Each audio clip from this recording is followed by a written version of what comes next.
Selamat pagi dan selamat datang di pembelajaran fisika materi kuantum bagian kedua bersama saya Bapak Yoto. Anak-anakku yang terkasih, pada hari ini kita berjumpa lagi untuk melanjutkan materi kita. Kalau pada pertemuan minggu yang lalu kita belajar kuantum bagian pertama, ini adalah kelanjutannya yaitu kuantum bagian kedua. Namun sebelum kita mengawali pembelajaran hari ini, marilah kita berdoa sesuai dengan agama kita masing-masing. Berdoa mulai.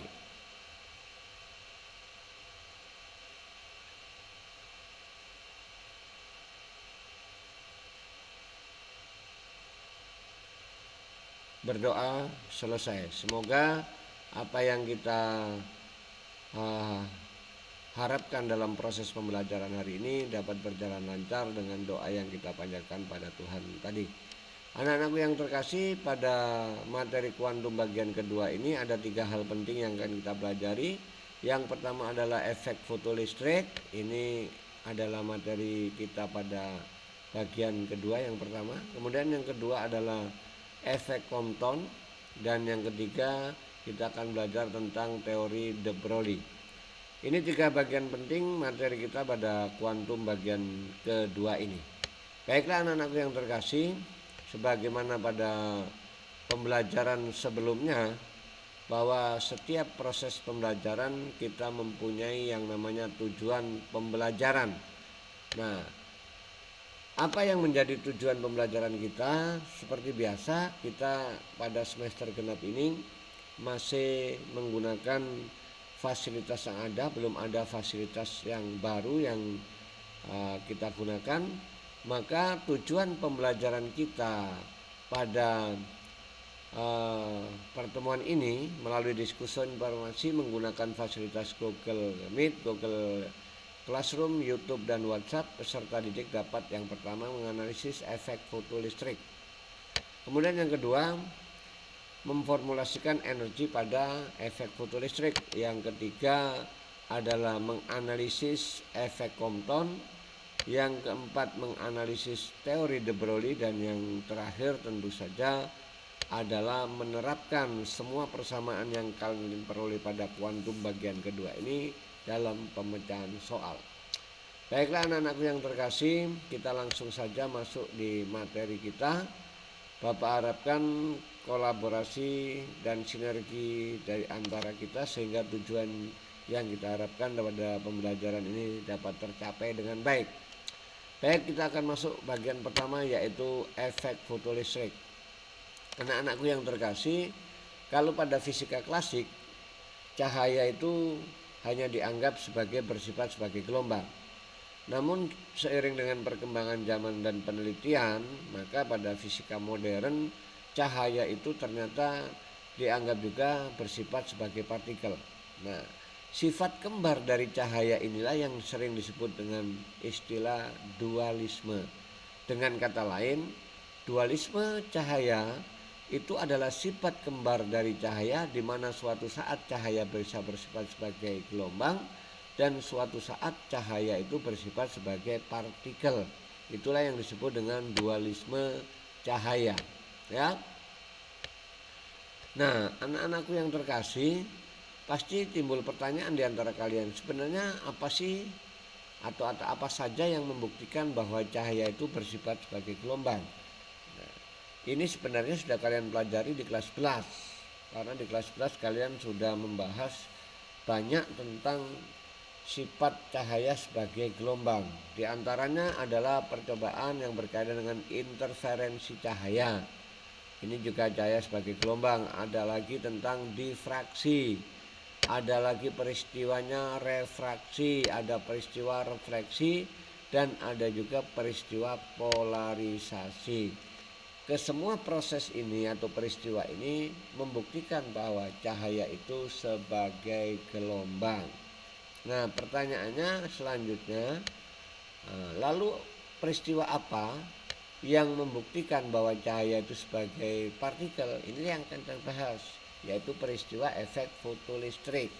Nah, Di antara ilmuwan yang sangat tersohor bahkan mendapat hadiah Nobel itu adalah Bapak fisika modern.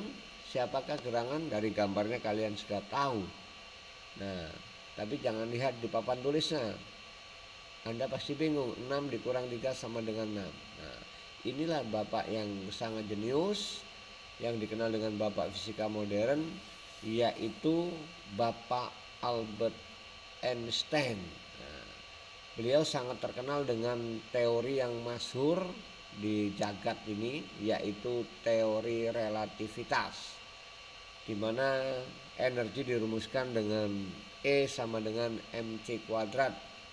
Nah, kalau Anda lihat harga M-nya seperti apa, itu bisa dipelajari di teori relativitas. Anak-anakku yang terkasih, kita akan melihat sekilas informasi tentang Albert Einstein. Nah, Albert Einstein ini walaupun dia termasyhur di bidang relativitas, namun di bidang yang jarang dikenal orang atau sering dilupakan, bahwa dia mempunyai andil yang begitu besar pada peristiwa efek fotolistrik. Maka pada tahun 1921, panitia hadiah Nobel menuliskan bahwa Einstein dianugerahi penghargaan tertinggi di bidang sains tersebut atas jasa apa coba? Ya, atas jasanya di bidang fisika. Fisika apa? Fisika teori. Terutama untuk penemuan hukum efek fotolistrik. Nah, di bidang fotolistrik ini Einstein mendapat hadiah Nobel, makanya saya tampilkan foto beliau di sini. Nah, anak-anakku, Einstein ini menyelesaikan paper yang menjelaskan efek fotolistrik ini pada tanggal 17 Maret 1905 dan mengirimkannya ke jurnal Annalen der Physik persis 3 hari setelah ulang tahunnya yang ke-26. Artinya dia berusia 26 tahun saat itu. Di dalam paper tersebut, Einstein untuk pertama kalinya memperkenalkan istilah kuantum atau paket cahaya. Walaupun sebelumnya juga ada hipotesa Planck, ya, teori Max Planck. Nah, pada pendahuluan papernya, dia berargumentasi bahwa proses-proses seperti radiasi benda hitam, fotoluminescence, dan produksi sinar katoda hanya dapat dijelaskan jika energi cahaya tersebut tidak terdistribusi secara kontinu. Nah, inilah yang menyebabkan dalam penulisannya, karyanya, beliau mendapat hadiah Nobel. Oke, anak-anakku, ini sekilas tentang info berkaitan dengan Einstein. Lalu kita pasti bertanya, apa sebenarnya efek fotolistrik? Efek fotolistrik kalian mungkin sudah membaca di beberapa literatur bahwa efek fotolistrik itu adalah peristiwa terlepasnya elektron dari permukaan logam karena logam tersebut disinari dari cahaya dari luar. Nah, sedangkan elektron yang terlepas atau keluar dari lubang pada peristiwa ini disebut dengan fotoelektron. Nah, percobaannya seperti apa? Kita melihat. Nah, ini adalah logam potasium. Nah, perhatikan gambar berikut ini. Nah, ini ada logam potasium. Ketika dia disinari dengan cahaya merah atau foton merah, ternyata partikelnya tidak terlepas. Artinya apa? Cahaya merah ini energinya tidak mampu melepaskan elektron dari permukaan logam. Nah, akhirnya cahayanya diganti dengan frekuensi yang lebih tinggi, yaitu cahaya hijau. Ingat, cahaya tampak urutannya Meiji-ku Hibini, ya, hijau lebih tinggi frekuensinya.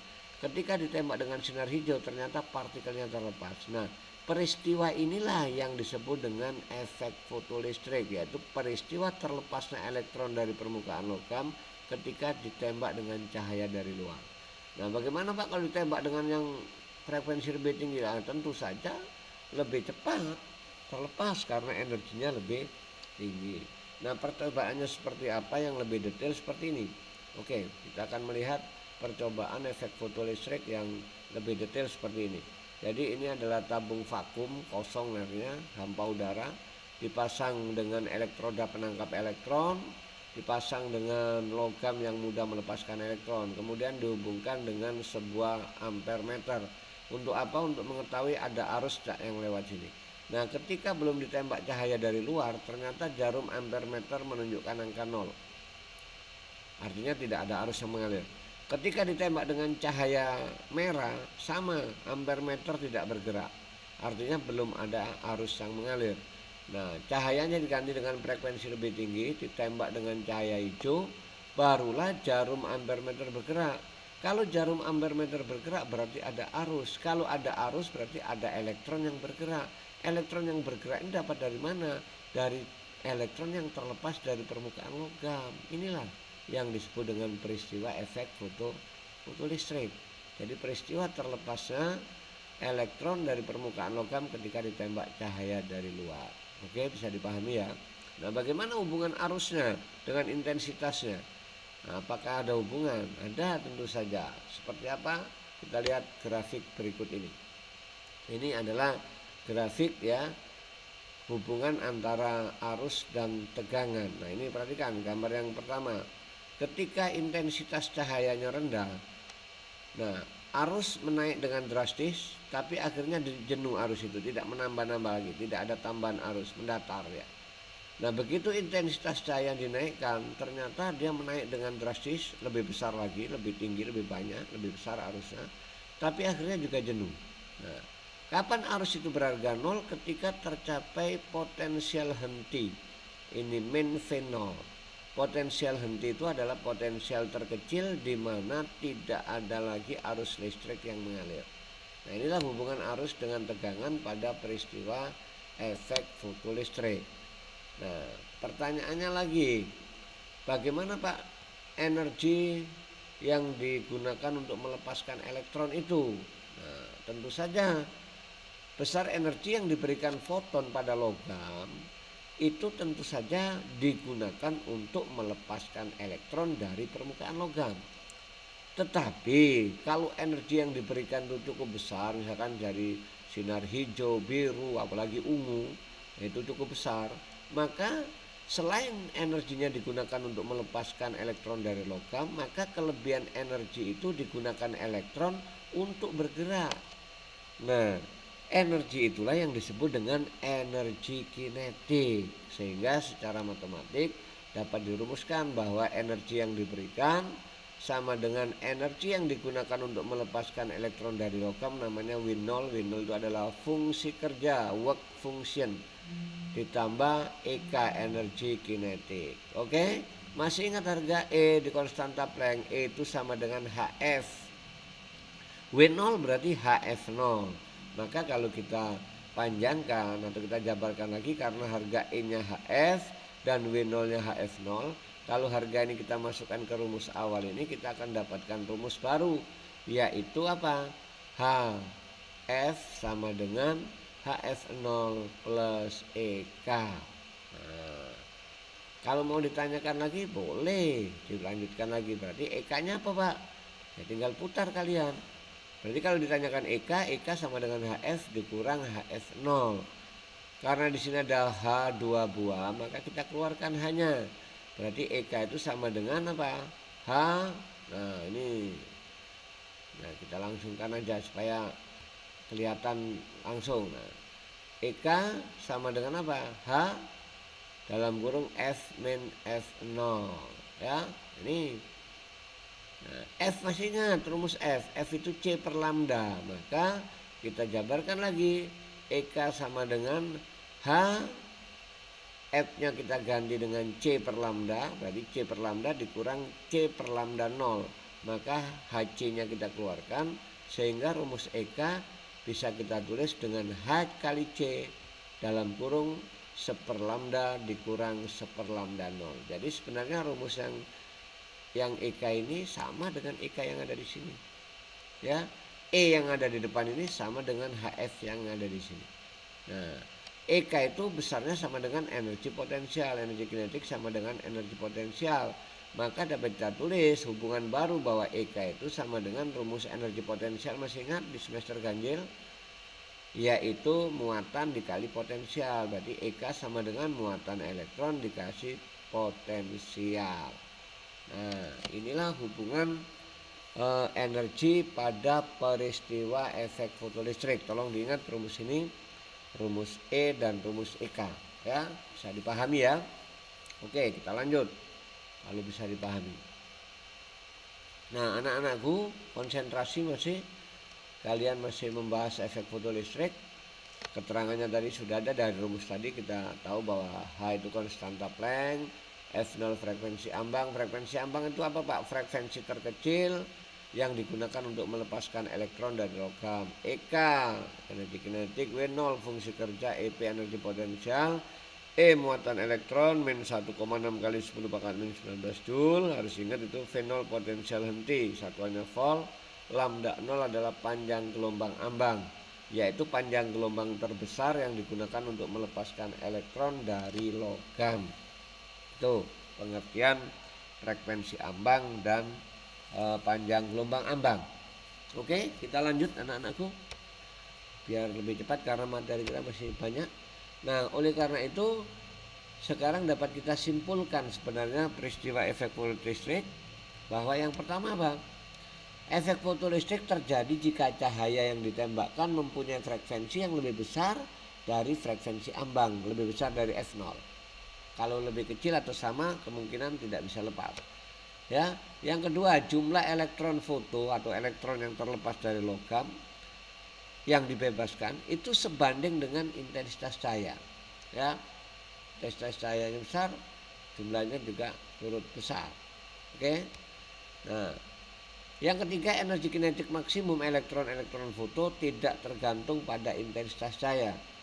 Nah, ingat, jadi intensitas cahaya itu tidak mempengaruhi besarnya energi kinetik maksimum elektron-elektron yang bergerak itu.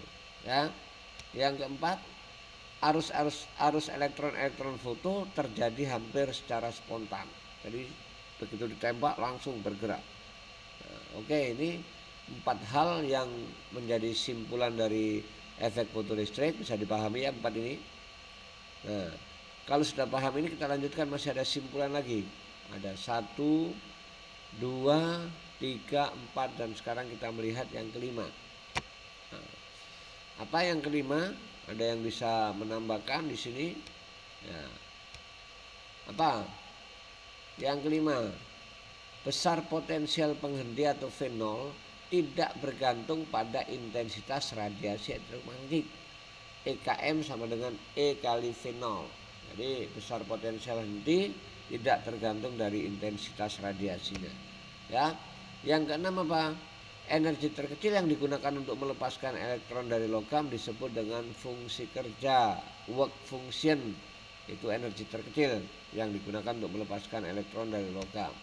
Yang ketujuh apa? Peristiwa fotolistrik membuktikan bahwa cahaya bersifat sebagai partikel. Nah, ini percobaan ini membuktikan bahwa cahaya bersifat sebagai partikel. Oke, bisa dipahami nak berkaitan dengan efek fotolistrik? Saya kira bisa dipahami. Kalau memang bingung nanti bisa ditanyakan lebih lanjut melalui fasilitas yang ada. Oke. Yang kedelapan, cahaya yang ditembakkan pada logam sebagian energinya digunakan untuk melepaskan elektron dari permukaan logam dan sebagian lagi muncul sebagai energi kinetik elektron. Di depan sudah ada bahwa E sama dengan W0 plus EK. Nah, itu rumusan yang ada pada efek fotolistrik. Oke, ini 8 simpulan berkaitan dengan efek fotolistrik. Tolong dipahami, diperhatikan sehingga kalian bisa memahami dan menganalisis lebih lanjut berkaitan dengan efek fotolistrik. Baik, anak-anakku, kita lanjut. Sekarang kita akan masuk di apa? Efek Compton. Nah, ini adalah Arthur Halley Compton, ya, ilmuwan fisika juga. Arthur Halley Compton ini lahir dari tahun 1892 dan meninggalnya pada tahun 1962. Ini adalah seorang ahli fisika Amerika Serikat, penemu efek Compton, penemu istilah foton. Dia seorang dokter juga, pengarang dan seorang guru besar, direktur metalurgisal Atomic Project, dan ikut membuat bom atom. Hati-hati ini. bersama Charles T.R. Wilson pada tahun 1927. Compton mendapat hadiah Nobel untuk fisika karena menemukan efek Compton. Nah, ini ilmuwan-ilmuwan yang hebat tuh selalu mendapatkan hadiah Nobel. Efek Compton penting sekali karena dapat membuktikan kebenaran teori kuantum. Nah, ini penemuan dari Compton ini sekilas tentang Compton ya. Oke, kita akan melihat bagaimana kaitannya dengan efek Compton ini. Oke, anak-anakku masih konsentrasi. Nah, ini peristiwa Compton seperti ini. Ini adalah sinar X yang ditembakkan, foton datang, ditembakkan ke atom target, atom atau elektron diam di sini ya, tembakkan ke atom target ini. Nah, begitu ditembak, ternyata di sini tentu ada layar penangkap ya, maka kelihatan di sini. Ternyata ada foton yang dihamburkan. Begitu ditembakkan ada cahaya yang dihamburkan ke sana. Setelah diukur sudutnya adalah theta. Ini namanya foton hambur. Ya, foton terhambur. Nah, di sini juga tertangkap bahwa ada elektron yang lepas dari logam. Ini elektron terhambur. Nah, inilah yang membuktikan bahwa cahaya itu bersifat sebagai partikel. Nah, begitu ada tembakan cahaya ini ternyata elektron bisa terpental keluar dari atom target ini. Nah, ini kehebatan dari penemuan Compton yang menggemparkan dunia saat itu. Karena memang ilmuwan-ilmuwan selalu berlomba-lomba untuk mengadakan penelitian yang lebih mendalam. Baik, artinya apa nak? Artinya ketika panjang gelombang datang ini kita sebut lambda, berarti panjang gelombang terhambur itu namanya lambda aksen. Nah, karena energinya sebagian diserap di sini, energinya semakin diserap, maka begitu nembak atom energinya berkurang. Kalau energinya berkurang berarti panjang gelombangnya bertambah, tambah besar ini panjang gelombang karena energinya kecil. Nah, peristiwa bertambah panjangnya gelombang hambur inilah yang disebut dengan efek Compton ya. Jadi ada pertambahan panjang gelombang. Kalau di sini panjang gelombang awal, begitu mengenai atom target panjang gelombangnya jadi bertambah. Inilah yang disebut dengan efek Compton ya. Oke. Nah, besar pertambahan panjang gelombang itu dirumuskan. Ini tidak usah saya turunkan rumusnya, nanti kalian bisa baca, cari di literatur mana saja atau buka internet, bahwa perumusan yang ditemukannya adalah sebagai berikut. Lambda aksen dikurang lambda itu sama dengan H dibagi MC dikali 1 min cos theta. Ini hasil penurunan rumus ya, tapi tidak saya turunkan di sini, terlalu panjang. Oke. Nah, lambda aksen dikurang lambda itulah namanya delta lambda. Maka rumus ini bisa juga ditulis seperti ini. Delta lambda sama dengan H per MC dalam kurung 1 min cos theta. Ingat H itu konstanta Planck, M massa elektron, C cepat rambat cahaya, theta sudut hambur. Ini perlu diingat seperti itu. Ini rumus yang ditemukan oleh Compton di dalam efek Compton. Oke, lanjut. Tadi sudah saya kasih tahu bahwa theta sudut hambur, lambda aksen panjang gelombang hambur. Oke, bisa dipahami ya. Nah, karena dia ada massa, ada kecepatan, maka pasti dia punya momentum. Jadi foton dirumuskan momentumnya sebagai berikut. P sama dengan E per C. Nah, bahwa momentum P sama dengan energi dibagi cepat rambat cahaya. Nah, energi itu adalah Hf per C.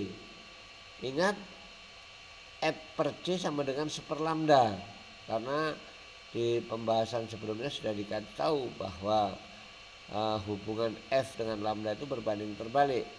Hf per C, F per C itu sama dengan 1 lambda, maka rumus momentum daripada foton itu adalah H per lambda. Itulah yang ditemukan oleh Compton untuk panjang gelombang dan momentum. Oke. P-nya momentum foton, satuannya kilogram meter per sekon, C-nya cepat rambat cahaya meter per sekon. Oke, bisa dipahami ya. Ingat aja rumus jadinya. Sebab kalau mau kamu turunkan silakan buka di beberapa literatur fisika kaitannya dengan efek Compton. Oke, anak-anakku, lanjut. Nah, kita lanjut. Bagian terakhir dari pembahasan kita adalah teori De Broglie. Nah, ini kecerdasan De Broglie. Seperti apa orangnya? Ini adalah wajah De Broglie, ya. Nah, siapa yang belum kenal dan siapa yang sudah kenal? Nah, Louis De Broglie itu adalah ahli fisika murni Prancis, penemu sifat gelombang elektron, pemenang hadiah Nobel juga dalam bidang fisika tahun 1929. Jadi ini ngumpul ini Einstein, ada si Compton, ada De Broglie, orang-orang hebat semua.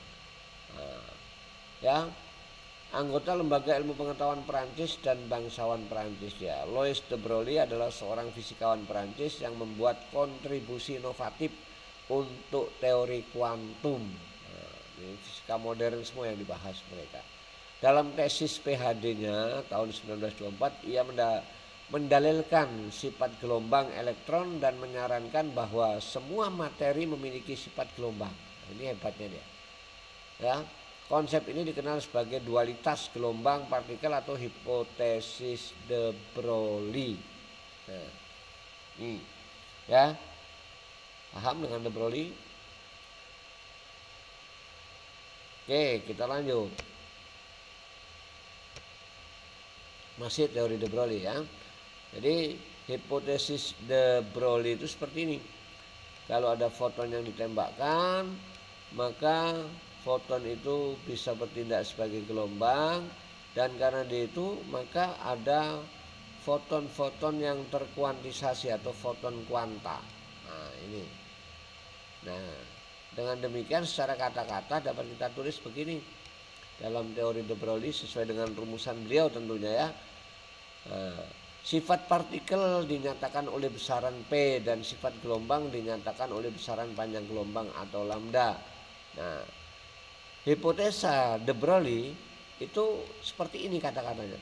Partikel-partikel dengan momentum P seharusnya juga memiliki sifat gelombang dengan panjang gelombang lambda yang sesuai. Nah, kalau sebelumnya cahaya sebagai gelombang, cahaya sebagai partikel, tetapi dia mendalilkan bahwa partikel-partikel yang bergerak seperti halnya elektron itu mempunyai panjang gelombang yang sesuai. Nah, itu hebatnya dia. Oke, ini yang kuning ini adalah rumusan daripada teori De Broglie. Oke, hipotesa De Broglie dibuktikan kebenarannya oleh Davison dan Germer pada tahun 1926. Nah, ini orang-orang hebat ngumpul tahun-tahun itu ya, lengkap. Nah, oke. Nah, panjang gelombang De Broglie itu dirumuskan, tidak saya turunkan lagi, lambda sama dengan konstanta Planck dibagi momentum. Nah, lambda sama dengan H per P. Momentum itu adalah massa kali kecepatan M kali V. Maka lambda dikenal dengan istilah panjang gelombang De Broglie sama dengan H per P sama dengan H dibagi MV. Dengan lambda adalah panjang gelombang De Broglie, V-nya kecepatan elektron, P-nya momentum elektron, M-nya massa elektron. Ya, bisa dipahami ya? Inilah yang ditemukan oleh De Broglie. Anak-anakku yang terkasih, untuk memperdalam dan mempertajam ingatanmu tentang materi efek fotolistrik, efek kuantum dan teori De Broglie, maka kita mungkin lebih baik masuk di contoh soal, ya. Oke, kita lanjut. Kita masuk di contoh soal-soal efek fotolistrik. Soalnya seperti apa? Seperti ini, perhatikan. Kalau enggak ya kamu foto atau kamu screenshot jadi. Cahaya dengan panjang gelombang 500 nanometer meradiasi permukaan logam yang fungsi kerjanya 1,96 kali 10 pangkat 19 Joule. Hitung besar energi kinetik fotoelektron. Oke, untuk menjawab soal ini kita ketahui dulu supaya enak ya. Diketahui lambdanya 500 nanometer, berarti 5 kali 10 pangkat min 7 meter karena nano itu pangkat min 9. Oke. W0 fungsi kerja 1,96 kali 10 pangkat min 19 Joule. Yang ditanya adalah EK. Rumus sudah ada tadi. Apa rumus EK? Jawab. EK itu HC per lambda min W0 atau HF min W0 itu EK. Kenapa kita pakai HC per lambda? Karena yang diketahui lambda. Kalau yang diketahui F langsung masuk, EK sama dengan HF min W0. Tapi karena yang diketahui lambda, berarti kalian bisa ngitung HC per lambda min W0. Masuki angkanya. Berarti 6,6 kali 10 pangkat min 34 dikali 3 kali 10 pangkat 8 dibagi 5 kali 10 pangkat min 7 dikurang W0 nya 1,96 10 pangkat min 19. Maka kalau kita coret ini pangkatnya, min 7 naik pojok jadi 15 dengan min 34 min 19. Maka kalau kita coret 3 dibagi 5 0,6 kali 66 sekitar berapa itu? 3,96 ya. Dikurang 1,96 kali 10 pangkat min 19. Maka hasilnya EK sama dengan 2 kali 10 pangkat min 19 Joule. Oke, bisa dipahami soal ini? Mudah kan? Diketahui dulu. Setelah diketahui, oh yang ada ternyata lambda, berarti pakai rumus HC per lambda. Oh yang ada F, berarti langsung masuk rumus HF. Nah, begitulah kurang lebih dalam mencermati soal. Oke, anak-anakku lanjut ya. Ini soal yang pertama, efek fotolistrik. Berikutnya adalah masuk contoh soal juga masih, yaitu efek Compton ya. Soal efek Compton. Soalnya seperti apa? Seperti ini.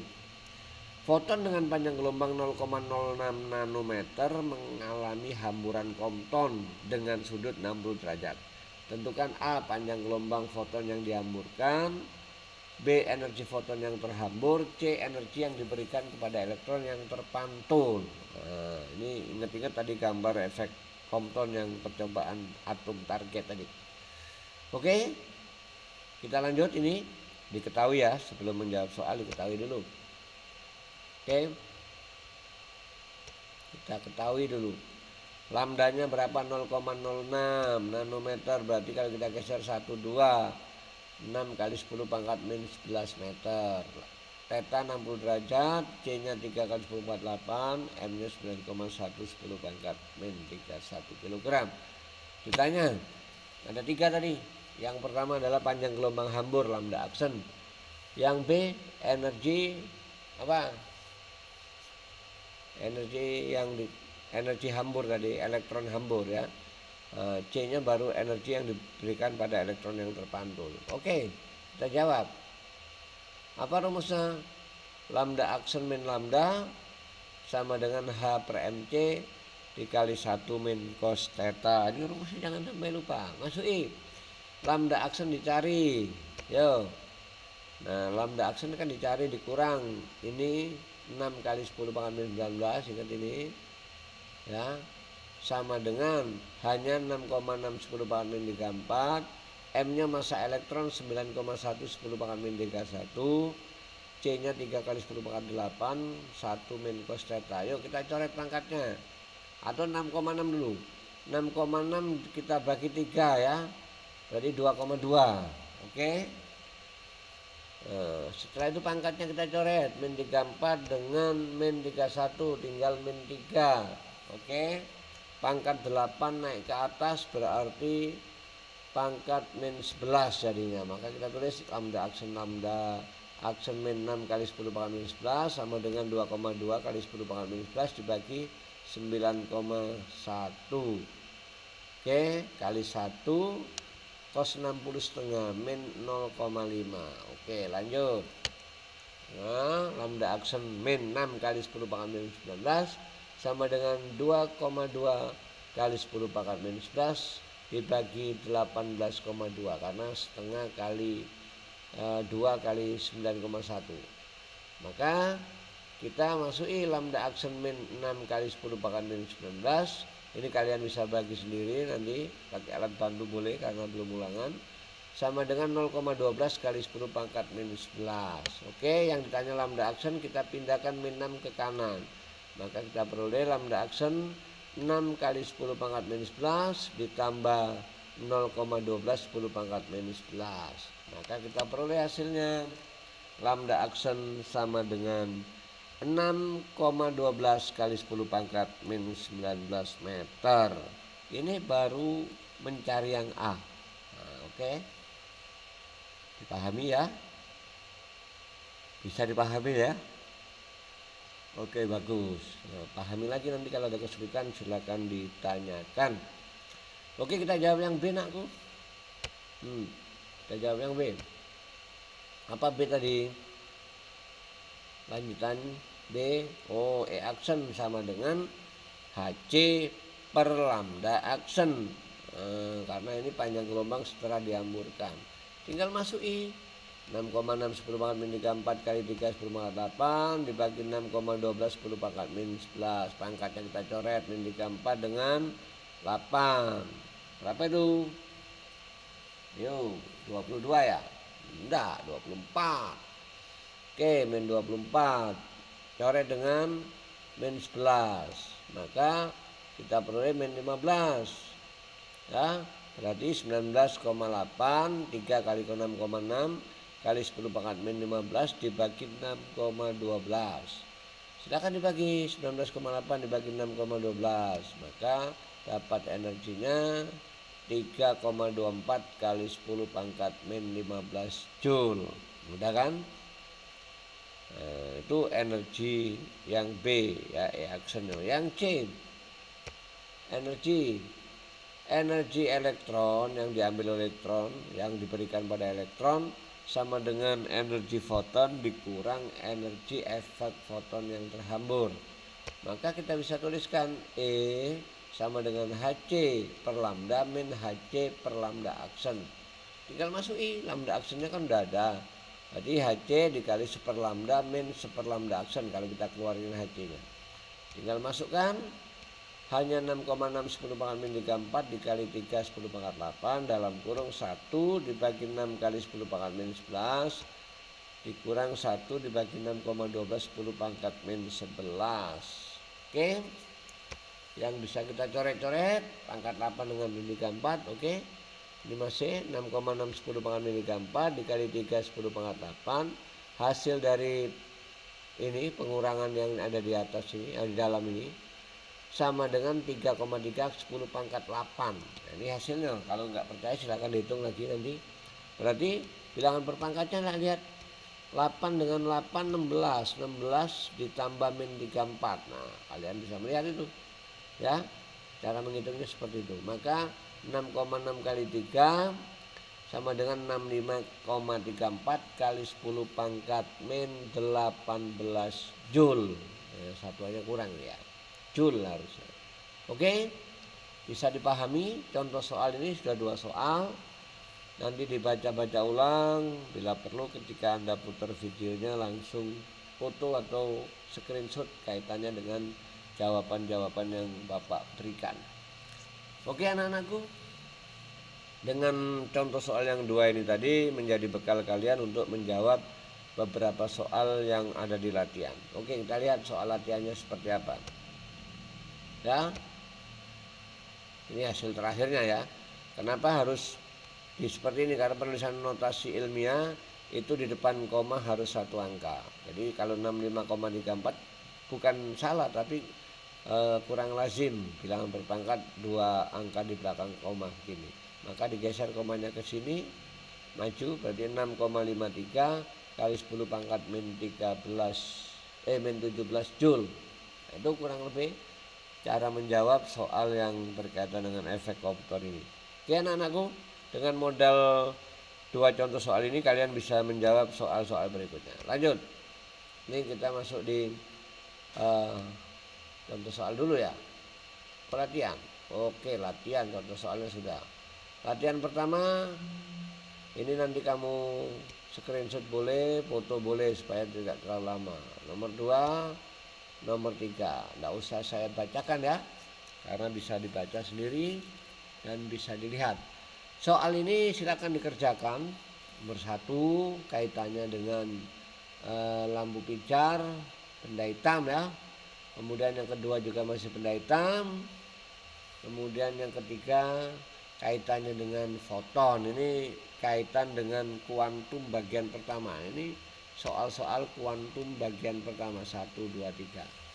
Oke ya, bisa dipahami. Nanti di foto atau di screenshot boleh juga supaya kamu tidak muter videonya berulang-ulang. Oke, ini soal untuk fisika kuantum bagian pertama. Nah, kuantum bagian kedua soalnya nomor 4 sampai dengan nomor berapa? Nomor 4. Baca sendiri seperti ini. Nomor 5, nomor 6, nomor 7. Nah, kalau tadi nomor 1, 2, 3 itu adalah kuantum bagian pertama, maka 4, 5, 6, 7 ini adalah soal kuantum bagian kedua. Oke, sudah dipoto atau sudah di screenshot anak-anakku supaya tidak berulang-ulang lagi muter videonya. Jika sudah, nanti dipindahkan juga ke buku boleh, ke buku tulis supaya tidak hilang. Oke, setelah bisa dipahami, maka hari ini kita akan akhiri pembelajaran kita untuk kuantum bagian kedua ini. Semoga yang kalian pelajari bisa bermanfaat, kalian bisa paham, dan jika ada yang belum paham nanti bisa dikomunikasikan melalui fasilitas yang tersedia. Oke anak-anakku, demikian saja pertemuan kita pada pagi hari ini. Semoga apa yang Bapak sampaikan pada pertemuan kali ini bisa bermanfaat, dan tolong jangan lupa soal-soal yang ada di sini dikerjakan semua. Nanti saya pilih mana yang harus diupload untuk jawaban tugas. Oke, paham? Saya kira cukup jelas. Demikianlah pertemuan kita anak-anakku. Terima kasih atas semua yang kalian luangkan, atas perhatian, atas kelegoan, dan atas kesadaran pribadi untuk mempelajari lebih detail lagi. Thank you for your attention. See you again tomorrow. Selamat siang dan semoga sehat selalu. Sekian, terima kasih.